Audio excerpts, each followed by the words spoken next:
မင်္ဂလာပါဒီနေ့မှာတော့ကျွန်တော်1999ခုနှစ်တုန်းကဂျပန်နိုင်ငံမှာဖြစ်သွားခဲ့တဲ့ဒီကောင်လေး18နှစ်ကောင်လေးတောင်သားတစ်ယောက်ကလိတ်စိတ်ဆွဲလန်းပြီးတော့ဖြစ်သွားခဲ့တဲ့ဒီလူတန်းမှုတစ်ခုအကြောင်းကိုပြပြပေးချင်ပါတယ်ဆိုတော့ဒီကောင်ကဒီဂျပန်နိုင်ငံဟီကာရီမြို့မှာဖြစ်သွားခဲ့တာဆိုတော့ဂျပန်နာမည်တွေဖြစ်တဲ့အတွက်ကြောင့်မို့လို့ကျွန်တော်ပထမအဦးဆုံးအနေနဲ့ဒီအမှုမှာပါဝင်တဲ့အဓိကလူ၃ယောက်နာမည်ကိုကျွန်တော်အရင်မိတ်ဆက်ပေးမယ်ဆိုတော့ဒီကောင်လေးကဒီကာတာယူကီဖူကူဒါလို့ခေါ်တယ်အသက်ကတော့18နှစ်ဆိုနောက်တစ်ယောက်ကတော့ယာယိုအီသူကတော့အသက်23နှစ်နောက်တစ်ယောက်ကတော့ယူကာသူကတော့ကလေးလေးပေါ့အသက်17လသူကတော့ယာယိုအီရဲ့ကလေးလေးဆိုတော့ကျွန်တော်ဒီအမှုကဘယ်လိုဖြစ်လဲဆိုတာကိုမပြောခင်မှာပထမဦးဆုံးအနေနဲ့တာကာယူကီဖူကူဒါသူ့ရဲ့အကြောင်းကိုအရင်ရှင်းပြမယ်ဆိုတော့ဒီကောင်လေးကအသက်ကတော့18နှစ်ပဲရှိသေးတယ်ဆိုတော့သူ့ရဲ့ငယ်ဘဝအကြောင်းကိုကျွန်တော်ပြောပြမယ်သူငယ်ငယ်တုန်းကသူ့ရဲ့အဖေနဲ့အမေကအရန်စကားများရဖြစ်ကြတယ်ပြီးတော့ဒီသူ့အဖေကသူ့အမေပေါ်မှာဒီအနိုင်ကျင့်ပြီးတော့ဒီအိမ်တွင်းအကြမ်းဖက်မှုတွေဘာတွေတော့ပြုလုပ်တယ်ပြီးတော့ဒီကာတာယူကီဖူကူဒါကလည်းပဲဒီသူ့အဖေကနေပြီးတော့သူ့အမေကိုအတင်းအဓမ္မအလိုမတူဘဲနဲ့ဒီပြုကျင့်ပြီးတော့မှရလာတဲ့ကလေးလေးဆိုပြီးတော့သိရပေါ့နော်ဆိုတော့ဒီကောင်လေးကငငယ်ကလေးကနေပြီးတော့မိဘတွေကအမြဲတမ်းစကားများရံဖြစ်နေတဲ့ခါကျတော့သူ့မှာစိတ်တရားတွေကရှိနေတယ်နောက်သူအလေတန်းရောက်တဲ့အခါမှာသူ့အမေကဒီသူ့အဖေရဲ့နှိမ့်ဆက်တဲ့ဒဏ်တွေကိုမခံနိုင်တော့တဲ့အဆုံးသူ့ကိုယ်သူကျိုးဆွဲချပြီးတော့တတ်သိလိုက်တယ်ပြီးတော့ဒါကလည်းဒီကလေးတွေရဲ့ဒီစိတ်တရားရတဲ့ဒီအကြောင်းရင်းတစ်ခုပေါ့ပြီးတော့နောက်ထပ်ကဘာလဲဆိုတော့တိတ်မကြခင်မှာပဲသူ့ရဲ့အဖေကဖိလစ်ပိုင်ကောင်မလေးတစ်ယောက်နဲ့သူကလက်ထပ်လိုက်တယ်ပြီးတော့ဒီကလေးလေးတစ်ယောက်မွေးတယ်ယောက်ျားလေးတစ်ယောက်မွေးတယ်ဆိုတော့ဒီဖူကူဒါနဲ့ဆိုလို့ရှိရင်ဖေးတူမအေကွဲဖြစ်နေတာပေါ့နောက်ပြီးတော့သူအထက်တန်းရောက်တဲ့အခါမှာသူကသူ့တငယ်ချင်းတွေကိုပြောတယ်ဒီသူကဒီလိတ်စိတ်ဆွဲလန်းနေတာပေါ့နော်သူရဲ့အဓိကကြီးရွယ်ချက်ကဒီမိန်းကလေးတစ်ယောက်ကိုသူကာမပြုကျင့်ဖို့ဆိုပြီးတော့သူကအဲ့လိုမျိုးကြီးရွယ်ချက်ရှိရဆိုပြီးတော့သူတငယ်ချင်းတွေသူကပြောပြထားတယ်အဲ့ဒါနဲ့ပဲသူအထက်တန်းပြီးွားတဲ့အချိန်မှာသူရေပိုက်ကျင်တဲ့ဒီကုမ္ပဏီတစ်ခုမှာသူအလုပ်လုပ်တယ်ဒါပေမဲ့လည်းသူကဒီအလုပ်မှာပြင်းတာကတကြောင်ပြီးတော့ဒီအလုပ်မှာစိတ်မရှိဘူးပြီးတော့ဒီဂိမ်းတွေပါတွေဆွဲလန်းပြီးတော့နောက်အလုပ်တွေကလည်းခဏခဏပြစ်လာတဲ့အခါမှာသူ့ကိုဒီအလုပ်ကနေပြီးတော့ထုတ်လိုက်တယ်အဲ့ဒါနဲ့ပဲသူကသူ့ရဲ့ရည်ရွယ်ချက်ဖြစ်တဲ့ဒီမိန်းကလေးတစ်ယောက်ကိုအာရမပြုကျင့်ဖို့ဆိုပြီးတော့သူ့ရဲ့ရည်ရွယ်ချက်ကိုစပြီးတော့အကောင့်ထဲပေါ်တယ်ဆိုတော့သူကဘယ်လိုလုပ်လဲဆိုတော့သူဒီရေပိုက်ပြင်တဲ့ဒီ uniform ဝတ်စုံကိုဝတ်ပြီးတော့သူကခုနကပြောတဲ့ဒီယာယိုအီရဲ့အိမ်ကိုသူကသွားတယ်သွားပြီးတော့သူကဒီယာယိုအီကိုသူရေပိုက်ပြင်ဖို့လာပါတယ်ဆိုပြီးတော့ပြောတော့ယာယိုအီကလည်းပဲဒီ session နဲ့ကောင်လေးအရွယ်ဆိုတော့သူကသဘောရိုးနဲ့ပဲသူကဝင်ခွင့်ပြုလိုက်တယ်ပြီးတော့ဒီပြင်စရာရှိတာပြင်ဖို့အတွက်သူပြောပြီးတော့သူကဒီ TV ကြည့်နေလိုက်တယ်ပေါ့နော်ဆိုတော့အဲ့ကောင်လေးကအထဲကိုရောက်တဲ့အခါမှာသူကဒီ baby တွေနေရာနဲ့ရှောက်ကြည့်ပြီးတော့မ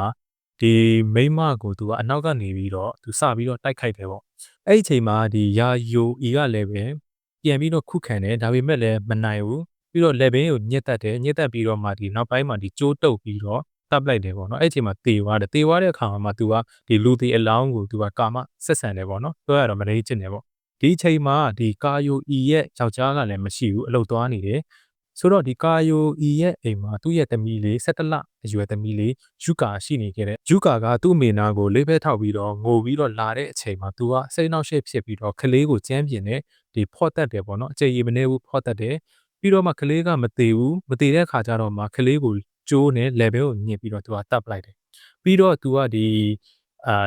ာယာယိုအီရဲ့ပတ်စံအိမ်ထဲကနေပြီးတော့ဒီဂျပန်ယန်6000ပေါ့နော်ဂျပန်ယန်6000ကိုယူပြီးတော့ तू ကအိမ်ကနေပြီးတော့ထွက်ပြေးသွားခဲ့တယ်ထွက်မပြေးခင်မှာ तू ကအိမ်ကိုတန်ရှင်းရေးလုပ်ခဲ့တယ်အလောင်းကိုလည်းပဲ तू ကဒီယာယိုအီရဲ့ဒီဘီရိုကြီးထဲမှာဒီအောက်ထပ်မှာကျတော့ယာယုံအီကိုထားခဲ့တယ်ပြီးတော့အပေါ်မှာကျတော့ဒီကလေးလေးယူကာပေါ့နော်17လအရွယ်ကလေးလေးယူကာကိုထားခဲ့တယ်ပြီးတော့မှ तू ကအိမ်ကနေပြီးတော့ထွက်သွားခဲ့တယ်ပြီးတော့ तू ကအဲ့လိုမျိုးထွက်သွားတဲ့အချိန်မှာလည်းပဲ तू ကပုံမှန်အတိုင်းပဲဂိမ်းဆိုင်မှာဂိမ်းသွားဆော့တယ်တမင်းစားတီတမင်းစားမဟုတ်ဝယ်စားအဲ့လိုမျိုးပုံမှန်လေးပဲ तू ကနေခဲ့တယ်အဲ့ဒါနဲ့ပဲယာယိုအီရဲ့ယောက်ျားကအလုပ်ကနေပြန်လာတဲ့အချိန်မှာကလေးရောကလေးအမေရောရှာမတွေ့တော့အိမ်လုံးကိုပတ်ရှာတဲ့အခါမှာဗီဒီယိုထဲမှာအလောင်းကိုတွေ့တယ်အဲ့တော့မှ तू ကရဲကိုဖုန်းဆက်ပြီးတော့ရဲကနေပြီးတော့လာပြီးတော့မှ CCTV တိုက်ခိုက်ရဲ့ CCTV ကိုကြည့်လိုက်တော့မှဒီကူဖူဒါရဲ့ရုပ်ကိုသွားဖမ်းမိတယ် ပြီးတော့၄ရက်ကြာပြီးတဲ့နောက်မှာဒီကူဖူဒါကိုဖမ်းမိခဲ့တယ်ကူဖူဒါကိုဖမ်းမိပြီးတော့ဆက်မေးတဲ့အချိန်မှာကူဖူဒါကလည်းအမှန်တိုင်းပဲပေါ်ခံခဲ့တယ်သူပတ်စံရန်6000ယူသွားတယ်ပြီးတော့သူဒီမိမကိုတတ်တဲ့အကြောင်းရယ်မလေးကျင်တဲ့အကြောင်းရယ်နောက်ဒီကလေးကိုလည်းပဲသူတတ်ခဲ့တဲ့အကြောင်းကိုသူအကုန်လုံးကိုဝေါ်ခံခဲ့တယ်ဒါပေမဲ့အဲ့ဒီအချိန်မှာသူအသင်က18နှစ်ပဲရှိသေးတယ်ဒီချိန်ဒီကာလတော့ဂျပန်နိုင်ငံမှာကအသက်20မပြည့်သေးဘူးဆိုလို့ရှိရင်တော့သူတို့ကကလေးတငယ်တရားရုံးမှာပဲဆက်မေးရတယ်ဒါပေမဲ့ကလေးတငယ်တရားရုံးဆိုလို့ရှိရင်သူ့ကိုတက်တဲ့ကြောထောင်နဲ့ချလို့မရဘူးတေတံချလို့မရဘူးဒါပေမဲ့လည်းတရားသူကြီးကသူဒီလိုမျိုးကလေးကိုရေးရေးဆက်ဆက်တပ်ပစ်ခဲ့တဲ့လောက်ရကြောင်းသူ့ကိုတက်တဲ့ကြောချမှတ်ခဲ့တယ်ဒါပေမဲ့လည်းအစိုးရရှေ့နေကကြတော့ဒီတက်တဲ့ကြောချတဲ့တံကိုမကျေနပ်ဘူးသူ့ကိုတေတံပဲပေးစီခြင်းတယ်ဒါပေမဲ့သူကလည်းကလေးငယ်ဖြစ်တဲ့အတွက်ကြောင့်မလို့တက်တဲ့ကြောပဲချခံခဲ့ရတယ်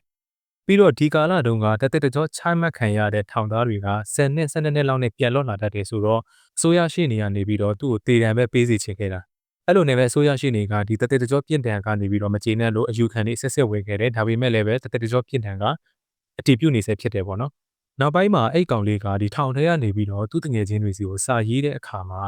ဒီသူကဒီဒါယာယိုအီကိုပြုလုပ်ခဲ့တဲ့အပြုမူကပေါ့နော်